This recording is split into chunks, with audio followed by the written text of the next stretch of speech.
Hello again. One of the things which I've noticed this year is the rise in stabbing sprees in Ireland, especially in Dublin. Of course, there have always been incidents in that country of hot-blooded men snatching up a knife and killing his wife, say, but such crimes were almost invariably domestic incidents, taking place indoors and involving only family and friends. What is now being seen is a multiple stabbing of strangers. That is to say, sprees where a man will stab two or three or even more people who have no real connection with him. In Britain, this type of offence has become increasingly common since the beginning of mass immigration to our country, and now the very same thing may be observed in Ireland, and for the same reason. Why those running Ireland decided to create an immigration problem is something of a mystery to me. The preliminary steps were taken and the foundations laid for this process shortly after the signing of the Good Friday Agreement in 1998. Perhaps having got rid of a foreign army on their border, the Irish felt a gap, that something was missing, a lack which could only be remedied by importing a lot of foreigners.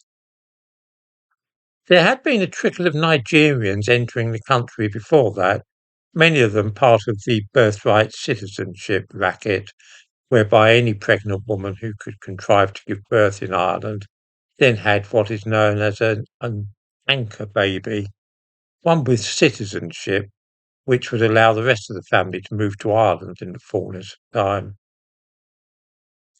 This trickle then became a flood, connected also with the idea of the country becoming a so-called Celtic tiger, which would need lots of new workers for its exciting new industries.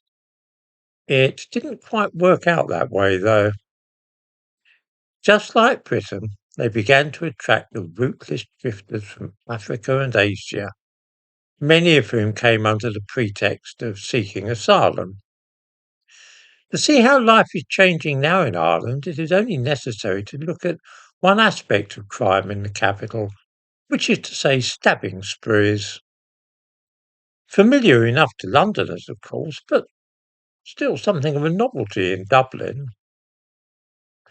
Last week there were reports of a young man going mad with a knife in Dublin, stabbing three people, one of whom died.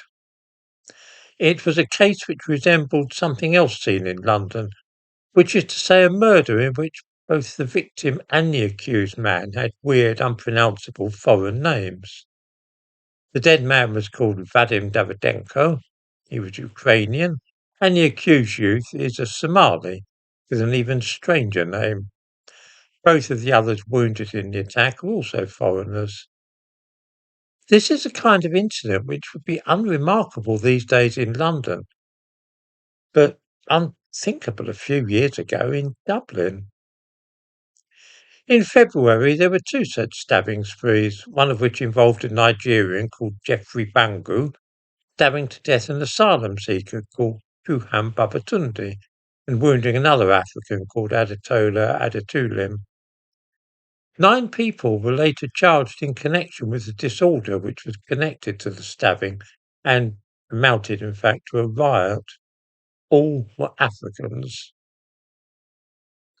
That same week, a Brazilian called Gabriel Ferreira Mota Valadares went on a stabbing spree in the Stoneybatter area of Dublin, wounding 3 people. As I say, these are crimes which have passed almost unnoticed in London. Many people in Ireland are genuinely unable to understand why their governments have created the same kind of situation in their country as we have seen in Britain. After all, Ireland never had any colonies, let alone an empire. There seems to be neither rhyme nor reason for their going out of their way to replicate the disasters which multiculturalism has inflicted upon our own country.